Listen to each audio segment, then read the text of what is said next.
दोस्तों, अगर आप गाय को माता और हिंदू धर्म को सबसे प्राचीनतम धर्म मानते हैं, तो आप इस वीडियो को आप पूरा अवश्य देखें। मेरे प्रिय मित्र माता बहनें, गाय की सेवा करने से, गाय को रोटी खिलाने से क्या फल मिलता है? गाय के किस अंग को स्पर्श करने से रोग नष्ट होते हैं? गाय को नमस्कार करने से क्या फल मिलता है? इसके मनुष्य को कितने फायदे मिलते हैं? आज इस प्राचीन महान कथा के माध्यम से हम आपको बताते हैं। तो चलिए बिना देरी किए आपको सुनाते हैं गौ माता की यह महान कथा। दोस्तों, एक बार देवर्षि नारद भगवान भोलेनाथ से मिलने के लिए कैलाश नगरी में पधार हैं। भगवान भोलेनाथ के पास आकर नारद जी उन्हें प्रणाम करते हैं। देवर्षि नारद को देखकर भगवान श्री भोलेनाथ प्रसन्न हो जाते हैं और पूछने लगते हैं, हे देवर्षि, आपका कैलाश में स्वागत है। आज किस प्रयोजन से कैलाश में आने का आपने निर्णय लिया? देवर्षि नारद हर्ष के साथ कहने लगते हैं, हे प्रभु, आप तो सब कुछ जानते हैं, फिर भी इस दास से पूछ रहे हैं। भला आपसे कोई बात छिपी हुई है? मेरे मन में क्या प्रश्न है, आपको भली भांति पता है। भगवान भोलेनाथ कहते हैं, हे देवर्षि, मैं आपकी द्विधा को जानता हूं और यह भी जानता हूं कि आप समस्त मनुष्य जाति के कल्याण के लिए ही आज यहां पर पधारे हैं। आप निसंकोच होकर पूछें, आपके मन में जो भी प्रश्न हो। फिर देवर्षि कहने लगते हैं, हे प्रभु, यदि आप चाहते हैं तो मैं आपसे एक प्रश्न पूछने की चेष्टा करता हूं। प्रभु, मैं आज पृथ्वी लोक का भ्रमण कर रहा था, तो मैंने बड़ा ही विचित्र दृश्य देखा। मैंने देखा कि कुछ दुष्ट मनुष्य गायों को मार रहे थे, वहीं दूसरी ओर कुछ मनुष्य गायों की पूजा भी कर रहे थे। तो प्रभु, यह दृश्य देखकर मुझे बड़ी व्यथा हुई। मनुष्य खुद के स्वार्थ के लिए निष्पाप पशुओं पर अत्याचार क्यों करता है? हे प्रभु, मेरे मन में यह जानने की जिज्ञासा हो रही है कि जो मनुष्य गाय की सेवा करता है, उसकी पूजा करता है, उसे क्या फल मिलता है, और जो पापी गायों पर अत्याचार करता है, उन्हें कौन सा दंड मिलता है? इस प्रकार से नारद जी द्वारा पूछे जाने पर भगवान भोलेनाथ मुस्कुराते हुए कहने लगते हैं, हे देवर्षि, आपने बहुत ही उत्तम प्रश्न किया है। जो गायों को कष्ट देता है, उसे तो उसके पाप कर्मों के लिए नरक में दंड अवश्य मिलता है, किंतु जो गायों की सेवा करता है, उन्हें उत्तम लोकों की प्राप्ति होती है। गायों की सेवा करने से पृथ्वी लोक पर और परलोक में मनुष्य को कौन सा फल मिलता है, मैं आपको इस कथा के माध्यम से समझाता हूं। दोस्तों, उससे पहले गौ माता और भगवान भोलेनाथ के सच्चे भक्त इस चैनल को सब्सक्राइब करके वीडियो लाइक जरूर कर दे।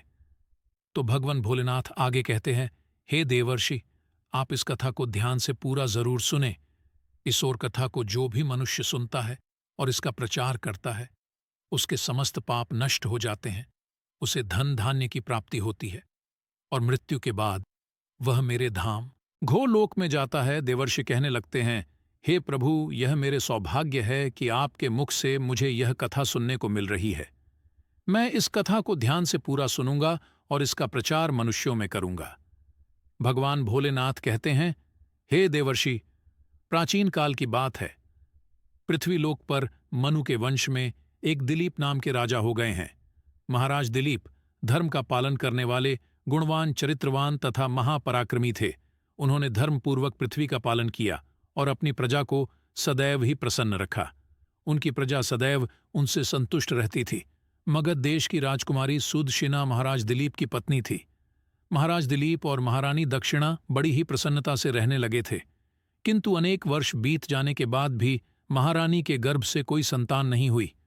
तब महाराज दिलीप एकांत में बैठकर सोचने लगे कि मैंने कभी कोई पाप नहीं किया है और मैंने सदैव ही धर्म के मार्ग पर चलकर ही सभी कार्य किए हैं।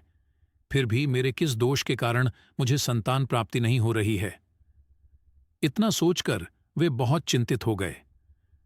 फिर उनके मन में एक विचार आया कि इस समस्या का समाधान केवल गुरु वशिष्ठ जी ही कर सकते हैं। वे ही मुझे मेरे दोष के बारे में बताएंगे और पुत्र प्राप्ति के लिए कोई उपाय बताएंगे। इतना सोचकर महाराज दिलीप अपनी पत्नी के साथ गुरु वशिष्ठ जी के आश्रम पर पहुंच गए।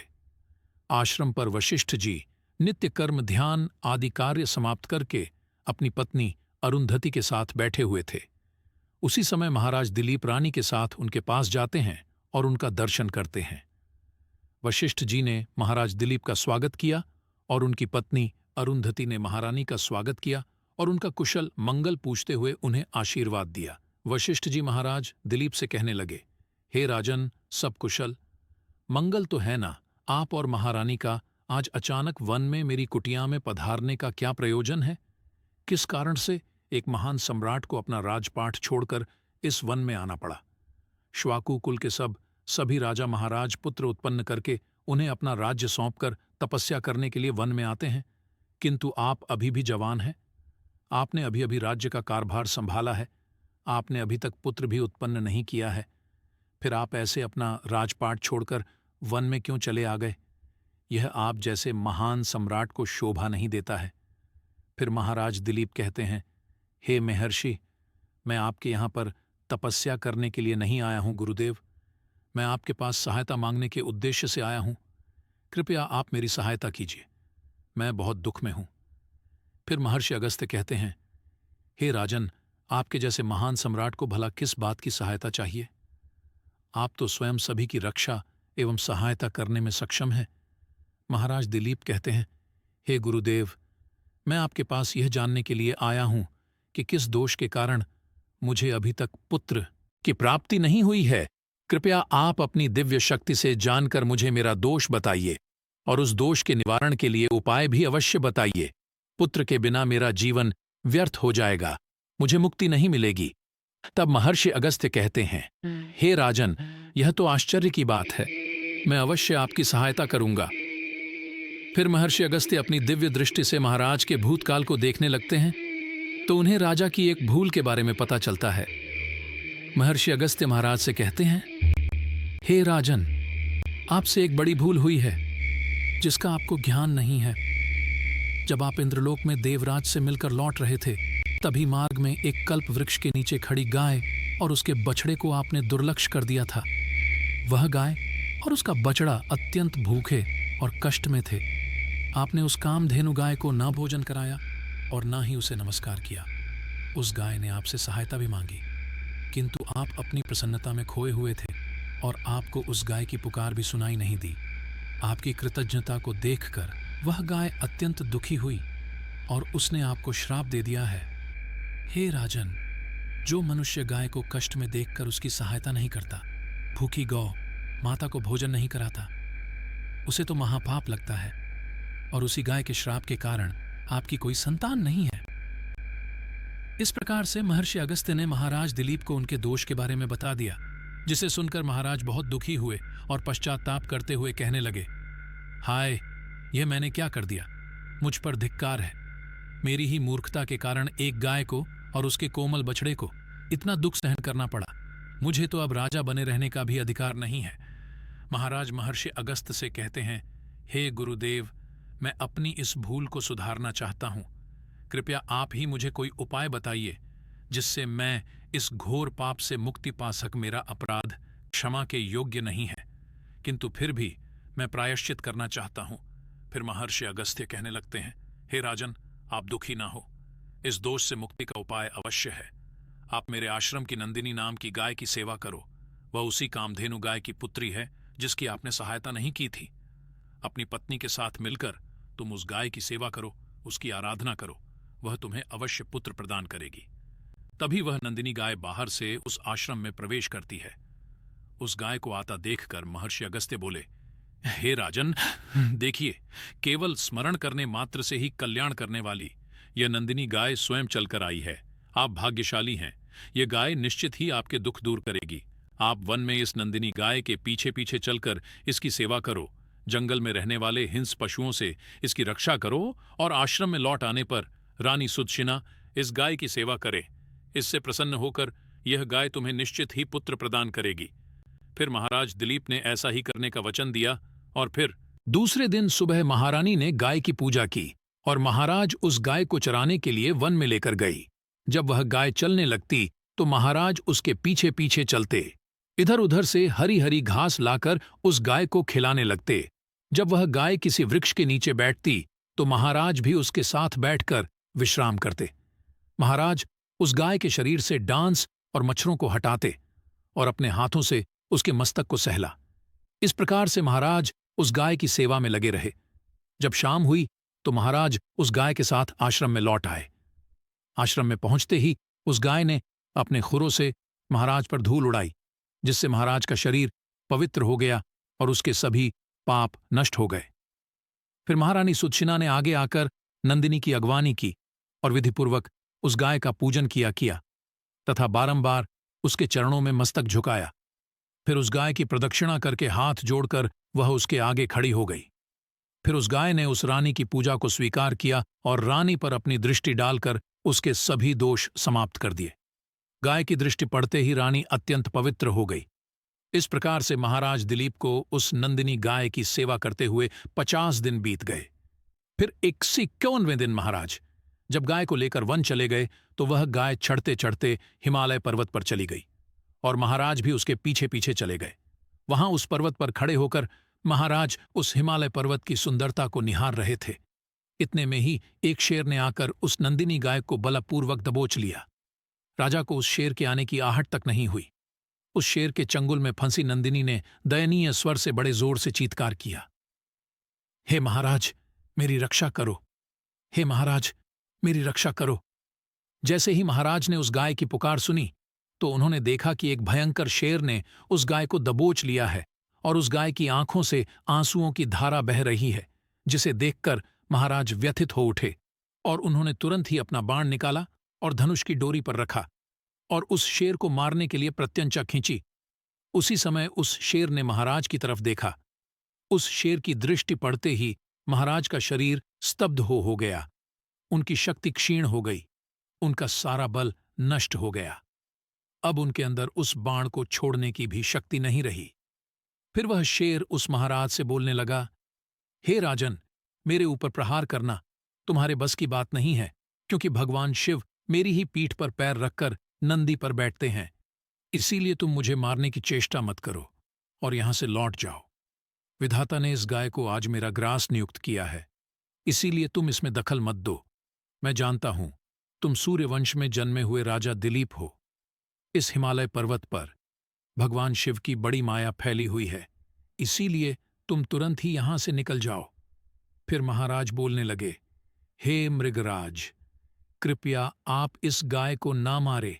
यह महर्षि वशिष्ठ जी की संपूर्ण मनोरथ को पूर्ण करने वाली नंदिनी गाय है। इसकी हत्या करने पर तुम्हें महापाप लगेगा। गुरुदेव ने मुझे इस गाय की रक्षा और सेवा करने का आदेश दिया है। इस गाय का एक बछड़ा भी है जो घर पर इसकी राह देख रहा है। मैं इस गाय को मरने के लिए छोड़कर नहीं जा सकता। तुम भगवान शिव के सेवक हो, इसीलिए तुम्हारे हाथ से इस गाय को छुड़ाना मेरे लिए असंभव है। इसीलिए हे मृगराज, मेरी आपसे विनती है कि आप इस गाय को जीवन दान दो। इस गाय के बदले में मैं तुम्हें अपना शरीर समर्पित करता हूं, जिससे तुम्हारी भूख भी शांत हो जाएगी और इस गाय की रक्षा भी हो जाएगी और मेरे वचन का पालन भी हो जाएगा। साथ ही गौ रक्षा के लिए प्राण त्यागने से मुझे उत्तम गति की प्राप्ति होगी। इतना कहकर महाराज उस शेर के सामने हाथ जोड़कर बैठ गए और आंखें बंद की। फिर अचानक से उस राजा के कानों में स्वर पड़े, बेटा उठो, मैं तुम्हारी सेवा से अत्यंत प्रसन्न हूं। ये सुनकर महाराज उठ खड़े हुए और उन्होंने अपने सामने उस गाय को देखा और वह शेर कहीं दिखाई नहीं दे रहा था। तब वह नंदिनी गाय राजा से कहने लगी, हे राजन, मैंने ही अपनी माया से शेर का रूप धारण करके तुम्हारी परीक्षा ली है। यमराज भी मुझे पकड़ने का विचार नहीं कर सकते। मेरी रक्षा के लिए तुम अपने प्राण देने के लिए तैयार थे, इसीलिए मैं तुम पर बहुत प्रसन्न हूं। अब तुम मुझे वरदान मांगो, जो तुम्हारी मनोकामना है वह कहो, मैं अवश्य पूर्ण करूंगी। महाराज दिलीप कहते हैं, हे गौ माता, मेरे मन में जो इच्छा है आप वह अवश्य जानती होंगी। कृपया मुझे पुत्र प्रदान कीजिए, मेरी यही कामना है। फिर उस नंदिनी गाय ने कहा, हे बेटा, तुम पत्ते के द्रोण में मेरा दूध लेकर उसका पान करो। इससे तुम्हें अत्यंत बुद्धिमान और गुणवान पुत्र की प्राप्ति होगी। महाराज दिलीप कहने लगे, हे माता, इस समय पर मैं आपके मधुर वचन सुनकर ही तृप्त हो चुका हूं। अब आप मेरे साथ आश्रम पर चलिए और मैं आपकी पूजा आराधना करके तथा मेरे अनुष्ठान को पूरा करके आपके अमृत समान दूध का पान करता हूं। उसके बाद महाराज दिलीप उस गाय को लेकर आश्रम चले गए। आश्रम में पहुंचने पर महारानी सुदक्षिणा ने आगे आकर उस गाय का पूजन किया। तब उस गाय ने कहा, हे महारानी, आप मेरी पीठ को स्पर्श करें, इससे आपको अत्यंत गुणवान, बलवान और विद्वान पुत्र की प्राप्ति होगी। फिर महारानी ने गाय की पीठ को स्पर्श किया। महाराज और महारानी ने उस गाय की विधिवत पूजा आराधना की और उनके अमृत के समान दूध को प्रसाद समझकर ग्रहण किया। उन दोनों की प्रसन्नता देखकर महर्षि वशिष्ठ कहने लगे, हे राजन, अब यह गाय तुम दोनों पर प्रसन्न है। तुम्हारी मनोकामना अवश्य पूर्ण होगी। जो भी मनुष्य गाय की सेवा करता है, उसे भोजन कराता है, उसकी प्रदक्षिणा करता है, उसके सभी मनोरथ सफल होते हैं। जो भी गाय की रक्षा करता है, उसकी कभी दुर्गति नहीं होती है। मृत्यु के बाद वह गोलोक में जाता है और भगवान भोलेनाथ जी के साक्षात दर्शन करने का सौभाग्य उसे प्राप्त होता है। जो श्रद्धापूर्वक गाय का दूध पीता है, वह सभी रोगों से दूर रहता है। जो गाय की पीठ पर जो कूबड़ होता है, उसे स्पर्श कर लेता है, उसके सभी दोष और पाप नष्ट हो जाते हैं। जो गाय का दान करता है, वह वैतरणी नदी को गाय की पूंछ पकड़कर पार कर लेता है। जो स्त्री रोज गाय को रोटी खिलाती है, वह सौभाग्यशाली बन जाती है। गाय समस्त पापों का नाश करने वाली और सभी मनोरथ को पूर्ण करने वाली है। अतः सदैव इसका रक्षण पूजन तथा इसे भोजन कराना चाहिए। इतना करने से ही मनुष्य सभी ऐश्वर्य को प्राप्त कर लेता है, उसकी दरिद्रता समाप्त हो जाती है। फिर भगवान भोलेनाथ कहते हैं, हे देवर्षि, इस प्रकार से महाराज दिलीप द्वारा गाय की सेवा करने से उन्हें एक पुत्र की प्राप्ति हुई, जिसका नाम रघु रखा गया, जिसके नाम से इस पृथ्वी पर सूर्यवंश की ख्याति हुई और बाद में उसका कावंश रघुवंश नाम से प्रसिद्ध हुआ। तो दोस्तों, आप भी नित्य गाय की सेवा करें, रोज गाय को रोटी खिलाएं, गाय की रक्षा करें। आपको यह कथा कैसी लगी, कमेंट करके जरूर बताएं। जानकारी अच्छी लगी तो वीडियो को लाइक करें। कमेंट में हर हर महादेव और जय गौ माता जरूर लिखें। साथ ही हमारे इस चैनल को सब्सक्राइब करें। वीडियो को आखिर तक देखने के लिए धन्यवाद।